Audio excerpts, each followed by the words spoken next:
एक हाती सत्ता असल्यासारखं तालुक्यामध्ये वातावरण प्रत्येक तालुक्यामध्ये झालं आणि लोकांमध्ये एक भावना झाली किंवा समोरच्या बाजूने दाखवलं गेलं की आमदारांशिवाय इकडचं पान तिकडे हलत नाही। परंतु ज्यावेळी गावचं सरपंच म्हणून काम करत असताना आत्ताच आनंदराव आव्हाडांनी सांगितलं की आम्ही ग्रामपंचायतच्या माध्यमातून आपल्या गावामध्ये अशाची कामं केली। आमचे सरपंच गणेशराव यादव ते सांगतात की मी सरपंच असताना हे काम केलं, बाळासाहेब बोराडेंनी सांगितलं की मी सरपंच असताना हे काम केलं, गोविंदरावनी सांगितलं। तशाच प्रकारे प्रीतीताईने देखील चांडोली गावामध्ये कशा प्रकारचं काम केलं हे देखील सांगण्याचा प्रयत्न त्यांनी केला। मग उद्याच्या काळामध्ये ज्यावेळी जिल्हा परिषद पंचायत समितीचे सदस्य आपल्यामधून निवडून जातील त्यावेळी त्यांची देखील कामं आहेत की काही कामं टपाल खातं हे केंद्राकडे येतं, रेल्वे खातं केंद्राकडे येतं, हे वाटून दिलेलं काम हे नॅशनल हायवे केंद्राकडे, स्टेट हायवे राज्य सरकार करत असेल, जिल्ह्याचं उपरुग्णालय राज्य सरकारचं असेल, पोलीस स्टेशन राज्य सरकारच्या मार्फत। परंतु जे प्राथमिक आरोग्य केंद्र आहे, प्राथमिक शाळा आहेत, पशुसंवर्धन विभाग आपला जनावरांचे दवाखाने असतील, महिला बालकल्याणचं खातं असेल, समाज कल्याण असेल, मागासवर्गीयांच्या योजना असतील, स्मशानभूमीची सुधारणा असेल, गावठाण अंतर्गत किंवा गावांतर्गत गावांना जोडणारे रस्ते असतील, ही कामं जिल्हा परिषद पंचायत समितीच्या अंडर त्या ठिकाणी येतात। उद्या ज्यावेळी तुमचा आमचा हक्काचा माणूस त्या ठिकाणी जाईल त्यावेळी तुम्हाला दुसऱ्याच्या दारात जावं लागणार नाही। आणि आज बऱ्याच लोकांना पिंपरखेडची लोक आहेत मधल्या काळामध्ये गेले आणि त्यांनी सांगितलं की आमदार साहेब की आम्हाला आमच्या गावामध्ये असं असं काम करायचे, असा निधी आम्हाला पाहिजे। त्यावेळी त्यांनी सरळ सांगितलं की लगेच आकडेवारीचा कागद काढला की पिंपरखेडमध्ये आम्ही 500 मतांनी पाठीमागाव, सविन्यामध्ये 750 पाठीमागाव, तुम्ही ज्याला मतदान केलं त्याच्याकडे जा। मी आज आपल्याला सांगतो की ज्यावेळी जिल्हा परिषद आणि पंचायत समितीच्या आपल्या हक्काचे सदस्य निवडून जाणार आहेत त्यावेळी आमदाराच्या दारात जायची वेळ या सामान्य जनतेला त्या ठिकाणी येणार। आणि बऱ्याच वेळा सांगतात की विकास विकास विकास, ठीक आहे, माहिती आहे आम्हाला, तुमच्या समेत आम्ही 32 वर्ष काढलेले, तुम्ही सगळं केलं, आम्ही काहीच केलं नाही। सरपंच जर उद्या म्हणायला लागला का मी सरपंच झालोय, अरे सरपंच करताना तुम्हाला गावाने सरपंच केलेलं आहे, गावातला एक प्रत्येक सदस्य आणि नागरिक हा तेवढाच महत्वाचा आहे आणि त्याच्यामुळे तुम्ही त्या पदावरती बसलेला आहे। तसं आमदार होत असताना समुद्र काही एकटा मोठा होत नाही कधी, समुद्राला ज्यावेळी सगळ्या प्रकारच्या नद्या जाऊन मिळतात त्यावेळी तो समुद्र होत असतो। कोणताही नेता कार्यकर्त्याशिवाय मोठा होत नाही हे देखील मला त्या निमित्ताने सांगायचे। म्हणून एक भीमाशंकर सहकारी साखर कारखान्यामध्ये काम करत असताना ते काम देखील तुम्ही पाहिलं की अडचणीतली संस्था बाहेर कशी काढली, याच्याकरता शेतकऱ्याचं योगदान मोठे आहे की शेतकऱ्याच्या वावरामध्ये आपण गेलो, त्याला ऊस लागवडीचं तंत्रज्ञान शिकवण्याचं काम केलं, त्याच्यात विश्वास दिला की ऊस चांगल्या प्रकारे पिकावर टरेज काढलं तर तुम्हाला चांगले पैसे मिळतील। आम्ही लोकांना त्यावेळी शब्द दिला होता की तुम्ही ऊसाची गाडी कुठल्याही काट्यावर त्या ठिकाणी वजन करा, जर त्याच्यामध्ये वजनात तफावत आली तर आम्ही त्या पदावर बसायला लायक नाही, हा शब्द मी कायम त्या ठिकाणी दिला। आणि आज देखील मी आपल्या सर्वांना सांगतो की या पुढच्या काळामध्ये देखील वजनाच्या बाबत तुम्हाला काय वाटलं ती जबाबदारी संचालक म्हणून माझी निश्चित आहे। जर तुम्हाला तफावत वाटली, आणि मी आज देखील सांगतो ट्रक असेल, ट्रॅक्टर असेल, वेटिंग असेल, इथं तुम्ही कुठल्याही काट्यावरती वजन करा, फक्त फरक पडला पाहिजे 100 ते 200 किलोचा, याच्यापेक्षा जादा पडू शकत नाही, कारण गाडी तिथे गेल्यावर 7-8 तास थांबते, त्यामुळे तेवढाच फरक आला पाहिजे, त्याच्यापेक्षा अधिक येता कामा नये। कारखान्यामध्ये आज आपण तिथं आहोत म्हणून कुठं तुम्हाला एक रकमी FRP मिळते, त्याचप्रमाणे बाजारभाव देखील आपल्याला चांगल्या प्रकारचा मिळतो। माझ्या काळामधला 2005 ते 2010 कारखाना अडचणीमध्ये होता, 8 मध्ये आपण नफ्यामध्ये आला, परंतु तदनंतर तुम्ही इतर कारखान्याच्या आपल्या जिल्ह्यातील इथे शेजारचे जर तुम्ही रेट काढले तर 2010 सालापासून 15 सालापर्यंत माझ्या काळातले 5 वर्षाचे दर काढा आणि तदनंतर यांचे मागच्या 5 वर्षाचे दर काढा, यांनी मॅच फिक्सिंग केलेले। विघ्नरचा आणि भीमाशंकरचा दर आता तुम्ही पाहताय सारखे येते नाही, परंतु याच्या अगोदर आपण 250-300 रुपयाने पुढे असतो। याचं कारण भीमाशंकरच्या शेजारी स्वतःची खासगी त्यांची सवत निर्माण करण्यात आलेली आहे आणि जर इकडे रेट वाढला तर तिकडे फटका बसतो आणि व्यक्तिगत लाभामुळे आपल्या शेतकऱ्यांना मार तरी होतो।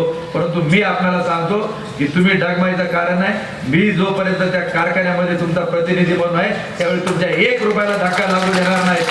आज तुम्हाला प्रत्येकाला पासबुक देण्याचं ठेवीचं काम केलं, व्याजा सगळे पैसे तुम्हाला मिळवून देत असतो. नाही तर आज कळत देखील नाही का आपले पैसे किती कारखान्यामध्ये आहेत. हे कारखान्याचं झालं. मार्केट कमिटीमध्ये आपण देशातील पहिली डिजिटल मार्केट कमिटी होती. आहे अजून मुंबईची मार्केट कमिटी आहे, पुण्याची मार्केट कमिटी डिजिटल. आणि शेतकऱ्याला 40 रुपयात जेवण देण्याचं काम देखील आपण केलं. शेतकऱ्याचा भिजत तापत असणारा माल. हे मी का पुन्हा बोललो का ते म्हणतात त्यांनी काय केलं. अरे आम्ही काय केलं हे तुम्हीच सांगत होते. 2014 साली ज्यावेळी लोकसभेची उमेदवारी देवदत्त निकमानला मिळाली त्यावेळी हेच सांगत होते की यांच्यामुळे कारखाना देश पातळीवर 1 नंबरला त्या ठिकाणी आला. त्यामुळे आता कुणी काही सांगायची काही गरज नाही. तुमच्यात असेल तोपर्यंत पवित्र, आणि तुमच्यापासून माणूस बाजूला गेला का तो अपवित्र. आता अरुण गिरेबद्दल वाटत जसं बोलतील, पण 2 महिन्यापर्यंत अरुण भाऊला आम्ही सांगत होतो की सावध राहा. भाऊने ऐकलं नाही. आणि ही काय त्यांची एकट्याची परिस्थिती नाही की स्वर्गीय अण्णासाहेब आवटे या तालुक्याचे पहिले आमदार, आज अण्णासाहेब आवटेंची पुढची 3री पिढी देखील आहे. पण कुठल्याही पदावरती त्यांचा मान सन्मान आहे कुठं आज त्यांच्या कुटुंबामधलं. दिनकर आवटेंचा मुलगा देखील आहे, त्यांच्या सुनबाई आहे, पण नाही कार्यकर्ते म्हणून खाली. किसनराव बानकेलेंची कारकीर्द सुरू झाली ती आपण पाहिली. त्यांच्या पॅनेलमध्ये नंतर नगरपंचायतीला वंदना बानकेले ह्या गावांनी बिनविरोध निवडून दिल्या. त्या नगराध्यक्षपद मागत होत्या, ऐकलं नाही. मग म्हटले चला पुढं उपनगराध्यक्ष होतील. उपनगराध्यक्ष पदाची निवडणूक झाली, त्याच्यामध्ये त्यांचा पत्ता कट करून टाकला. बिडियांना काळे आपल्याला सगळ्यांना सांगत होते की पवार साहेबांनी हे रोपटं दिलं, याचा काय करायचं म्हणायचे, वटवृक्ष करायचा. केला अण्णाने, अण्णाचा शब्द पूर्ण केला. पण अण्णा गेल्यानंतर अण्णाचा नातू कपिल काळे आता पंचायत समितीला उमेदवारी मागित होता, त्याची उमेदवारी देखील कापण्यात आली. आज शिवसेनेमध्ये त्यांनी जावं लागलं आणि आज तिकडून तो निवडणूक लढवत आहे. अविनाश राजनेंनी देखील यांच्याकडे साथीत काम केलं, पण अनुभव आला, परत गेले. परत पुढं काय नाही. राजाभाऊ बानकेले 14 वर्ष इकडे होते, तिकडे गेले, ते अनुभव सातत्याने सांगत असतात. अरुण भाऊ गेले. शिवाजीराव दादांचं लोकसभेला म्हणले या इकडे घड्याळावर उभा राहिले उभे, निर्गुण सर मायनस करून टाकलं, मागची कसर काढून टाकली, हिसाब चुकता. शेवटचा नंबर माझा. मला देखील अजितदादांनी बोलवलं 18 तारखेला. त्यावेळी मी दादांना सांगितलं की दादा तुम्हाला सगळा इतिहास माहिती आहे आंबेगावचा, आमची निवडणूक कशी झाली काय झाली. फक्त आंबेगाव तालुक्यातील जनतेने एकच सांगितलं होतं की पवार साहेबांमुळं वळसे पाटील इथपर्यंत आहेत. आणि ज्या दिवशी वळसे पाटलांनी पवार साहेबांची साथ सोडली त्यावेळी तालुक्याने ठरवलं की आता आपल्याला देवदत्त निकमांच्या पाठीमागे उभं राहायचं, त्यांच्या पाठीमागे नाही. त्यामुळे मी 3 जानेवारीला थापलिंगच्या यात्रेच्या दिवशीच पवार साहेबांना फोन केला होता की सुरेश भाऊ आम्ही सगळ्यांनी एकत्रित बसून दोन्ही शिवसेना, आपला पवार साहेबांचा पक्ष, कम्युनिस्ट पार्टी एकत्र यायचं. आणि याकरता खासदार अमोल कोल्हे देखील सुरेश भाऊ तुमच्या घरी मीटिंगला हजर होते आणि त्यांनी सांगितलं की सगळ्यांनी एकत्रित लढायचं. आता कोणीही काय धोरण बदललं मला त्याच्या खोलात जायचं नाही, परंतु मी आपणाला सांगतो की विधानसभेला वळसे पाटलांच्या विरोधात आपल्याला जे मतदान झालं ते 1,08,365 झालं, दोन्ही देवदत्त निकमान मिळून. आणि त्यांच्यापेक्षा 1442 मतं आपल्याला पडली. त्यामुळे जनतेला न विचारता आम्ही चुकीचं कधी वागणार नाही. आणि म्हणून आम्ही सांगितलं आम्ही एकत्रितरित्या लढू, परंतु त्यांच्या सोबत जाणार नाही. आणि म्हणून या निवडणुकीमध्ये आपण आपले उमेदवार उभे करत असताना अनेकांनी वेगवेगळ्या काय पद्धतीचं सांगितलं. मला एवढंच त्या निमित्ताने सांगायचे की जो काही करायला निघल पुढं जाईल त्याचा पत्ता छाटायचं काम केलं. लांबचं उदाहरण सांगत नाही की विधानसभेला एक मुद्दा केला की वळसे पाटलांना जर आपण निवडून दिलं नाही बोगदा पडेल, डिंबे धरणाला अख्खं पाणी निघून जाईल. आणि गावडे साहेब बोगदा सोडून काहीच बोलत नव्हते, पोपटराव गावडे साहेब. आणि एक दिवस सकाळी मागच्या आठवड्यामध्ये सकाळीच मला 7:30 वाजता गावडे साहेबांचा फोन आला. म्हणले चेअरमन साहेब, म्हणलं साहेब तुमचा कसं काय मला फोन, 1 नंबरचा म्हणले लबाड माणूस निघला, म्हणले तिकीटच का आपलं दाबूला दिलं, आता काय करायचं.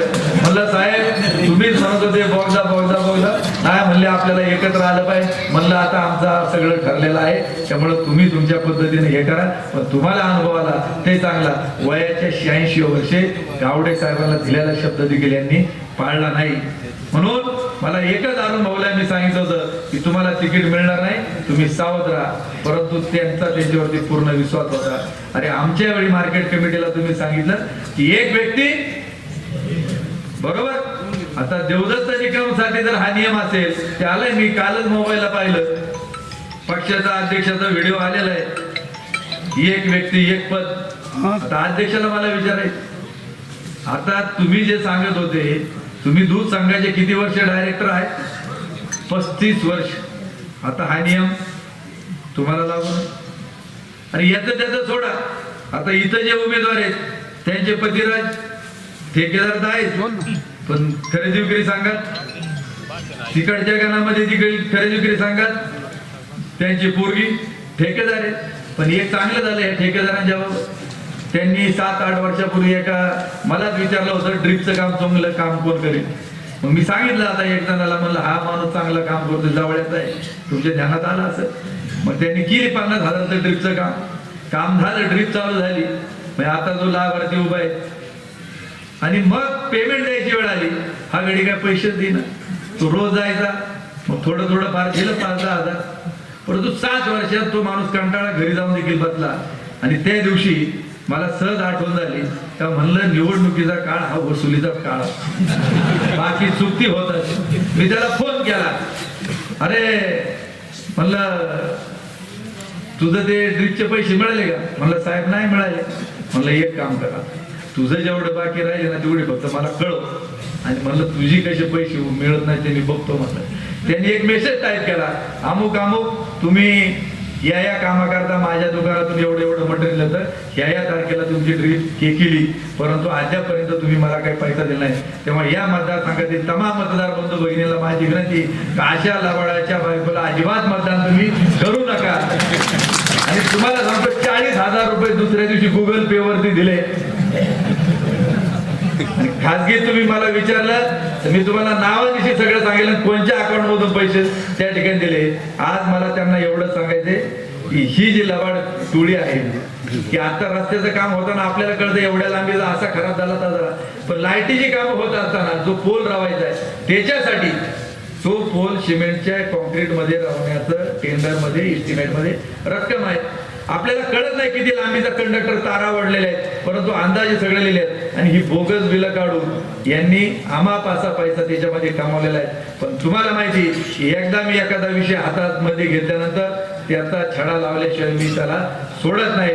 उद्याच्या काळात त्यांना मला एवढंच सांगायचंय का तुमची सगळी जी बाकी आहे, ह्या टोळीवाल्यांची हे जे लाभार्थी आहेत, की विजेच्या कामामध्ये शेतकऱ्यांना एका पोल माग तुम्ही कितीला लुटलंय, हा हिशोब तुम्हाला 440चा करंट देऊन निवडणूक संपल्यानंतर त्या ठिकाणी वसूल केल्याशिवाय आम्ही राहणार नाही, हे देखील त्यांनी लक्षात घ्यावं.